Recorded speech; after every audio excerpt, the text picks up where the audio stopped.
So recently I reached 10,000 subscribers here on YouTube, and right off the bat I would say that it wasn't easy. So in this video I want to share some of the lessons, mistakes and key takeaways that I learned in the year and a half that I've been posting consistently here on YouTube to hopefully inspire you, whether you're thinking about starting a YouTube channel or if you've already started one, to keep on going.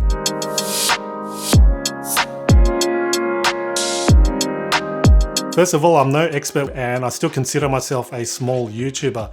I've got a long way to go and many things I still need to learn, but what I can share with you is my experience and some of the things that have worked for me. To backtrack on my story, I started taking YouTube seriously about April 2019. So it's been about a year and a half of posting consistently on YouTube. It took almost a year to see any significant growth on my channel. Since then, a whole world of opportunity came my way and I was able to monetize my YouTube channel, which essentially means you get paid from YouTube for putting ads. In addition, I've been approached by brands to do sponsored videos. Before I move on with the content, I want to explain why YouTube is such a great social media platform to be on, no matter what niche or industry you are in. The key difference between YouTube and other social media platforms such as Instagram and Facebook is that YouTube will pay you to have their ads shown in front of your viewers, as opposed to Facebook and Instagram where you have to pay them to get your content boosted up or in front of your ideal clients and customers. In addition, YouTube is the second largest search engine in the world after Google, so why not leverage that? Now with that out of the way, let's get to the content. All right, lesson number one is to make 100 crappy videos. Yes, that's right, 100 crappy videos. And this is something I learned from a YouTuber named Roberto Blake. I've made about 100 videos and I would say that now I'm kind of getting into the rhythm and comfortable on camera and a lot more confident than I was if you compare it with the first few videos that I posted on YouTube. Mr. Beast, who is one of the largest YouTubers in the world, made 100 videos to only gain 1,000 subscribers. The quote, "make 100 crappy videos," doesn't have to be taken literally, but it simply means to just put yourself out there. You know, don't worry too much about all the details, the lighting, the equipment, the camera, but instead focus more on just getting your videos out there and then tweak and progress as you go along. The key is to get better with every video that you post, and don't be too overwhelmed with this thought because it doesn't have to be anything major. It can be as minor as the text and the fonts that you use on your thumbnail, or just a little tweak with your camera angle, or something that's placed on your backdrop that you can just swap around, just something as minor as that. But as you go and progress and get better, then your videos will then get better too. There's a thing called the plateau of latent potential that I learned from a book called Atomic Habits by James Clear. When you feel like the time and effort you are putting into your YouTube channel or your business isn't getting you anywhere, this is called the valley of disappointment. Know that you're moving forward because you are getting better at your craft, learning from your mistakes and improving along the way. All right, moving on to lesson number two, and that is to start with what you've got. This is one of the biggest mistakes I made when I attempted to start a YouTube channel a few years back. I bought a DSLR camera. I had a three-way lighting setup. I had the microphone and all that, but I failed to record videos. So after thousands of dollars and zero videos, I ended up selling the equipment and that YouTube idea just went down the drain. So when I started again on YouTube, I just used a spare camera we had, which was the Canon G7X, and that did the job. I made it a challenge not to buy all this fancy equipment until I actually reached 5,000 subscribers. So that happened, and then I invested in things like lighting, and then the camera, and then the microphone. So my tip here is don't spend so much at the start. You want to use what you've got. If a smartphone is all you've got and that's the camera, then just use that. Moving on to the next lesson, which is finding your niche on YouTube. When I started out, I had this idea of just talking about entrepreneurship and business in general, but little did I know that is very broad, very vague. The other mistake is talking about all these subjects and people don't know exactly what your channel is about. What really grew my channel is by talking about a specific subject within a specific niche. So from entrepreneurship, I went down to online business. Then from online business, I talked about digital products. This video that you see here garnered 40,000 views and is currently ranking #1 for the keywords digital products. This video alone grew my channel. If you have a lot of topics that you want to talk about, what you can do is to fuse that topic with another so that it makes your channel unique. So for example, with my channel here, I talk about digital products, and on the other hand, I also talk about self-improvement and stoicism. You'll see this pattern on other channels such as Matt Devella, who talks about minimalism and personal development. There's also Tina Yong, who talks about makeup, beauty, and lifestyle. One of my favorite channels is Becky and Chris, who talk about home decor, aesthetics, and photography. So this is something you can implement so that you can narrow your niche a little more. Next lesson is to always plan and have a structure for your videos. This is another big mistake that I made, and I thought that just by coming up with the topic or video idea that I would just free flow the video, but in actual fact, you are going to say things that you probably wish you didn't and fluff up your video a lot and just mumble along. What you need to keep in mind is to respect your viewers' time. You don't want to waste their time. If you're going to promise 5 steps or 5 tips, then deliver that as soon as possible. The sooner you can start with what was promised in the title and thumbnail of your video, the better, as long as you give context at the beginning. I like to keep all my videos quite consistent and simple in terms of the structure. You can see this evident with all my past videos. All it is firstly a hook, which is about 5 to 10 seconds, which grabs their attention and tells them what's in it for them or what they'll learn in the video. Next is your intro, just a bit about the subject. After that, tell them what you promised to say, or in other words, the meat of the content. Next, you want to give a little summary or verdict of what you've already talked about. And lastly is the engagement and call to action part, where you simply tell them to like your video and subscribe to your channel and to watch your next video. And that pretty much sums up my own video structure. Next up, let's talk about YouTube money, which is one of the subjects you're probably most interested in. I'll get to the various ways, but firstly, let me explain what it is to put ads on YouTube, and that is called the YouTube Partner Program. This may sound a little weird, but at the start I hesitated to put ads on my YouTube videos, mainly because I didn't want to annoy my viewers. But what I learned is that most people are kind of desensitized to all these video ads and they skip it anyway. But as a YouTube creator, you are still getting paid if your YouTube videos are getting shown and viewed. There's actually a criteria, and you need to be eligible to join the YouTube Partner Program. Firstly, what you need is 1,000 subscribers and 4,000 watch hours. How much you make from YouTube ads really depends on the topics that you talk about, the niche, the age, and also the location of where your viewers are at. Someone who talks about business, investing, or real estate would definitely get a lot higher CPM, which is what YouTube calls it, and it means cost per mil or cost per 1,000 views, versus someone who, let's say, shares tutorials on playing the guitar. So there is a lot of money to be made with YouTube ads. I'd see it as icing on the cake because there are other ways of making money, which I'll explain. And I know some big YouTubers who predominantly make money just from YouTube ads. The next way of making money from YouTube is through affiliate marketing. This is something I'm actively doing with my YouTube channel. Whenever I create a tutorial about, let's say, a tool or software, I provide my affiliate link at the bottom, and when someone does buy through my affiliate link, I get a split or a commission out of that sale. The next way you can make money from your YouTube channel is through sponsorships and brand deals. The biggest misconception is that you need hundreds of thousands of subscribers or followers to then be approached by brands. But in actual fact, I started receiving brand deals when I had about 3,000 subscribers on YouTube. Some brands will approach you to simply promote their product or service in exchange for a commission for any sales you make, while some will offer complimentary access to their product or tool or whatever it may be. If those incentives sound good to you, then why not go for it? But what I like to do is also add my fee on top. I first started charging about $400 for a video that's about 20 minutes long, and that could be a review of their product or a tutorial around their product. Once I started reaching about 7,000 subscribers, I then upped my fee to about $1,200. Another tip here is to not wait for these sponsors and brands to approach you,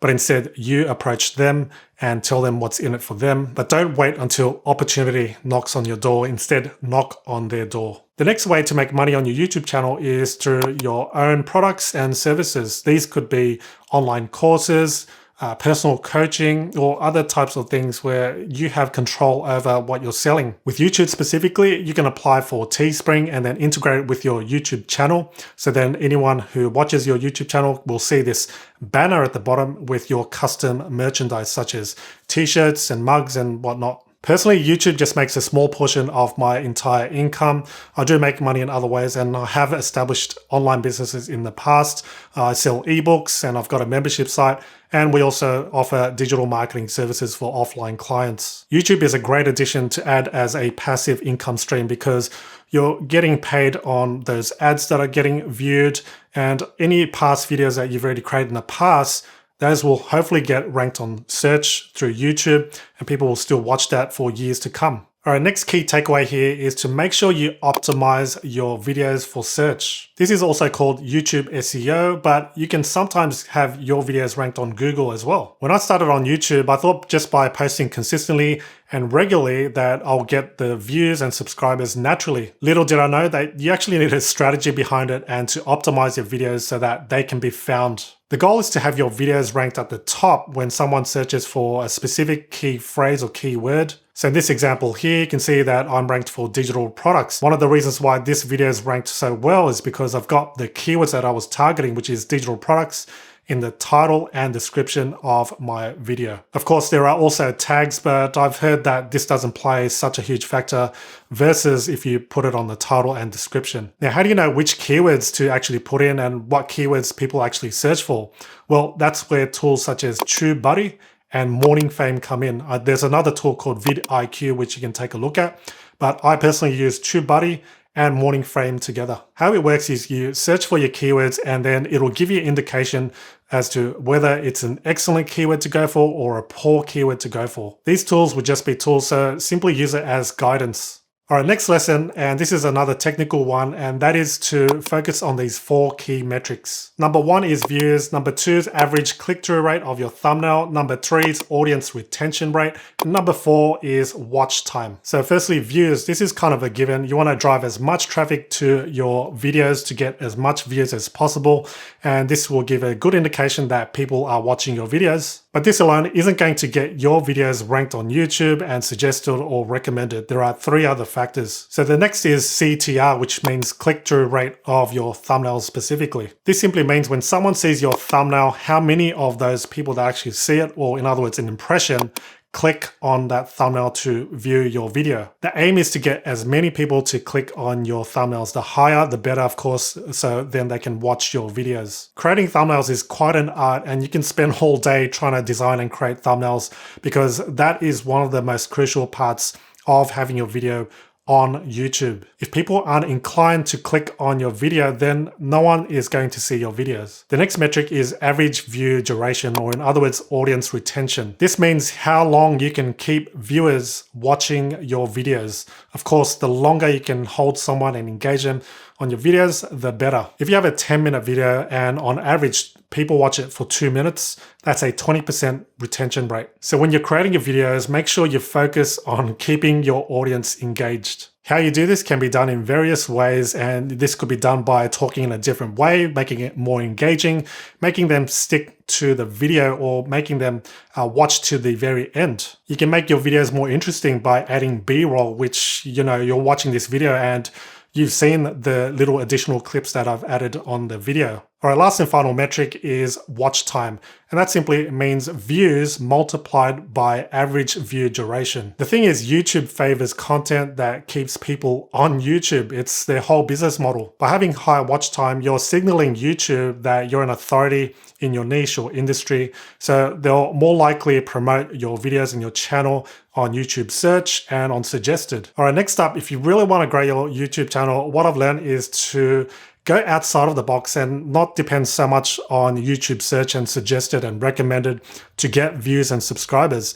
In other words, what you need to do is look for other avenues, more specifically email marketing. So build an email subscriber base. Although my main traffic source is through YouTube search, as you can see, how I've been able to boost my channel, boost my views and subscribers is through my own email subscribers. What I love about email marketing is that if you, for example, build an email subscriber base of 10,000 subscribers and you send out a broadcast to those 10,000, your email is guaranteed to be sent to those 10,000. Of course, with the other factors of spam and your emails going to promotions tab. But when compared to, let's say, Facebook or Instagram and even YouTube, even though you do have, let's say, 10,000 subscribers and followers on Instagram or wherever, your message and your content isn't actually going out to all those 10,000. So whenever I have a new video that I've published, I simply send a newsletter to all my email subscribers, alerting them of that new video. And then that drives up views and of course subscribers too. So do consider email marketing as part of your overall strategy. All right, next up, once you've built some traction on YouTube and made some money ideally, is to make sure you reinvest that money back into your business. I touched on equipment in the other tip, but what I would invest in first is better audio. Viewers can forgive you for poor quality video, but they can't if the audio is bad and there's a lot of background noise and all sorts of things like that. So invest in a mic. It doesn't have to be anything expensive. It can just be a $20, $30 lav mic that you stick here. That will be better quality than from your smartphone or the built-in microphone on your camera. And of course, if you want to take things seriously, you can upgrade your camera. And perhaps if you want to save time, hire a video editor and upgrade your computer, which can mean better editing and faster processing of your video exports. So to grow your YouTube channel, it's wise to reinvest back to your business and YouTube channel as opposed to go and spending all that cash. The last and final tip I want to share with you is that consistency matters. The most common advice that you'll hear from successful creators on YouTube or anywhere for that matter, anyone that's done successfully as an entrepreneur, is that they've been consistent at what they do. For about 9 to 12 months, I started posting just one video a week until I got into the rhythm of things. And that's when I amped it up to 2 videos a week. But I recommend starting with at least 1 video per week. What's helped me a lot is to have a content schedule or editorial calendar that you can follow. So what I use is a tool called Notion. Ideas stay on one side, then it moves on to something that I need to script, then record, then edit, then publish. So it works in this kind of process, easy to follow, so then I can drag and drop what things that need to be done and all these video topics that come up. If I'm out and about and I come up with a great video topic that potentially I could talk about in the future, I note it down in the ideas section. Notion's got an app for Android and iOS devices, so if you do want to use Notion, then check that out. But otherwise, tools such as Asana and Trello can do the same thing. By staying consistent with your posting schedule, not only are you building trust amongst your viewers and they know when to expect a new video from you, but YouTube also favors it because they can see that you're obviously posting on a regular basis. The result also means that more videos will end up in search or suggested. And of course, you make more money from all the YouTube videos that are on YouTube. So there we go. Those are the mistakes, lessons, and key takeaways that I learned doing YouTube for a year and a half and growing it to 10,000 subscribers. What I would say is to stop focusing too much on the outcome, but instead focus on the actual process. The thing is, people want to get quick results and they want to skip through the whole process and get to the good stuff. And when the journey proves harder than expected, they get discouraged and end up giving up. When I started my YouTube channel, I didn't know what to expect. I had a fear of going on camera. I feared being judged and criticized for what I was going to say. But I learned to stop these self-sabotaging thoughts and instead just focus on delivering value to my audience. The truth of the matter is, taking that first step is going to be the hardest. You just don't know what lies ahead until you make that first move. I didn't realize I could get so many opportunities, and especially so early on, from paid sponsorship deals to monetizing my YouTube channel. All this wouldn't have happened had I not hit that record button on my camera.